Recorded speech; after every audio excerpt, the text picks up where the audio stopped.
Assalamualaikum warahmatullahi wabarakatuh. Perkenalkan, nama saya Dede Cahya Nasution. Saya sebagai pengawas di lingkungan Dinas Pendidikan, Pemuda dan Olahraga Kabupaten Pangandaran.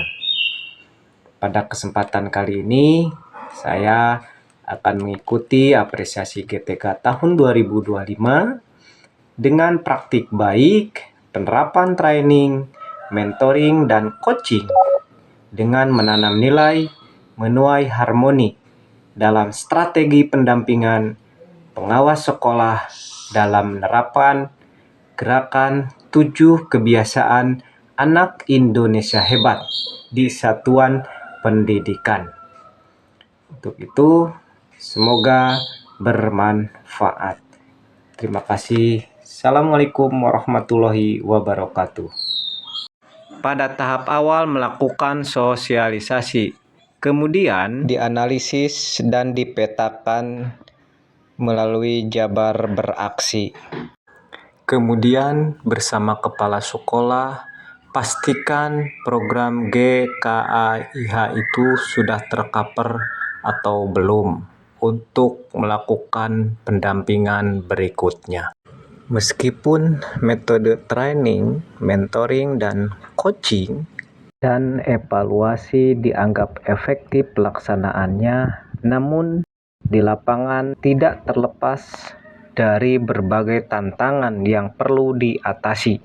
Beberapa tantangan utama dalam pelaksanaan strategi pendampingan tersebut diantaranya adalah komitmen kepala sekolah agar mereka mampu memimpin perubahan tersebut, khususnya dalam peningkatan kualitas pendidikan. Yang kedua, beragam kemampuan kepala sekolah. Maka perlu penyamaan persepsi kepala sekolah terkait program tersebut. Tantangan yang ketiga adalah keterbatasan waktu atau manajemen waktu dan jumlah sekolah binaan. Yang keempat adalah defensif akan perubahan, di mana kadang kepala sekolah tidak mau mengubah mindset tentang perubahan-perubahan yang terjadi. Dari hasil analisis situasi dan tantangan, maka aksi yang akan dilakukan adalah dengan penerapan training, mentoring, dan coaching dengan menanam nilai, menuai harmoni dalam strategi pendampingan pengawas sekolah dalam menerapkan 7 kebiasaan anak Indonesia hebat. Training dilakukan untuk memberikan pemahaman konseptual kepada kepala sekolah, meningkatkan kapasitas kepala sekolah, menumbuhkan kesadaran reflektif, membangun komitmen bersama, serta menyediakan ruang kolaborasi dan diskusi. Sedangkan coaching dilakukan sebagai tindak lanjut dari training. Coaching dilakukan untuk mengkonfirmasi, menggali kembali temuan-temuan yang terjadi dari hasil training. Sedangkan metode berikutnya adalah mentoring, di mana ini dilakukan untuk memberikan bimbingan langsung kepada kepala sekolah dalam menerapkan hasil pelatihan dan coaching. Kemudian membantu kepala sekolah mengatasi kendala teknis dan non-teknis dalam proses implementasi, memfasilitasi proses kolaborasi pendampingan berkelanjutan, serta bagaimana menguatkan kemampuan manajerial dan kepemimpinan kepala sekolah. Langkah berikutnya adalah refleksi dan umpan balik. Melalui proses pendampingan berbasis training, mentoring, dan coaching, pengawas sekolah merefleksikan bahwa perubahan di satuan pendidikan tidak dapat terjadi hanya melalui instruksi, tetapi melalui pembelajaran yang menumbuhkan kesadaran dan nilai.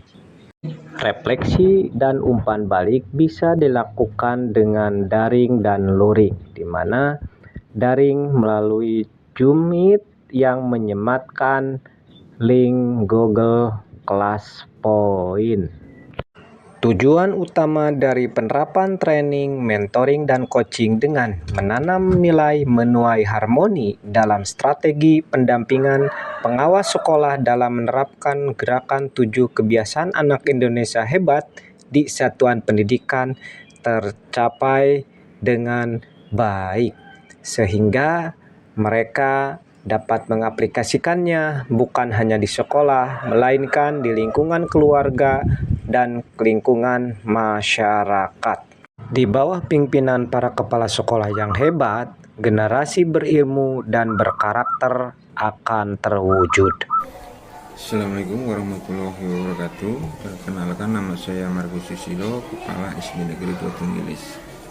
Jadi dulu itu pembelajaran mendalam atau deep learning itu belum berjalan secara optimal di sekolah kami.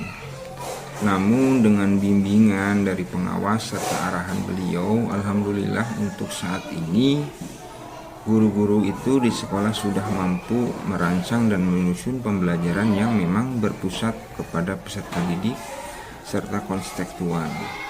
Nah, hal itu menjadi bukti bahwa pendampingan yang instan serta berkelanjutan itu mampu menumbuhkan budaya pembelajaran yang mendalam di suatu sekolah.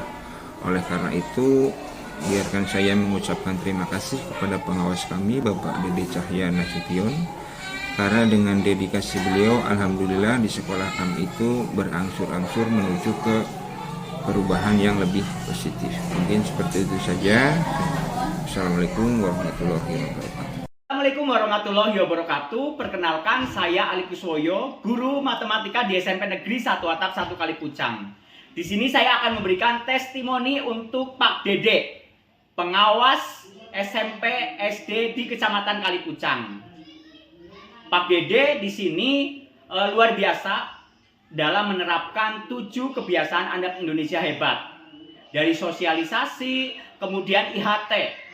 Nah, untuk gemar belajar, Pak Dede melaksanakan IHT, yaitu pembelajaran mendalam, di mana siswa-siswa itu diberikan lingkungan pembelajaran yang berbasis IT maupun kearifan lokal. Di sini siswa menjadi merasa senang dengan melaksanakan pembelajaran mendalam, jadi cinta kepada matematika. Dan dengan 7 kebiasaan anak Indonesia hebat, anak-anak Satap menjadi lebih semangat belajarnya. Itu saja, Pak Dede pokoknya luar biasa. Inovasinya mantul. Assalamualaikum warahmatullahi wabarakatuh. Demikian praktik baik yang dapat saya sajikan. Semoga bermanfaat untuk kita semua. Gerakan 7 kebiasaan anak Indonesia hebat bukan hanya terlaksana secara terprogram, melainkan dapat dimaknai dan direalisasikan dalam kehidupan sehari-hari, baik di lingkungan sekolah, lingkungan keluarga, maupun lingkungan masyarakat, sehingga tujuan pendidikan nasional tercapai dan menghasilkan generasi-generasi yang berkarakter. Terima kasih, mohon maaf atas kekurangannya. Billahi taufiq wal hidayah. Wassalamualaikum warahmatullahi wabarakatuh. Salam dan bahagia.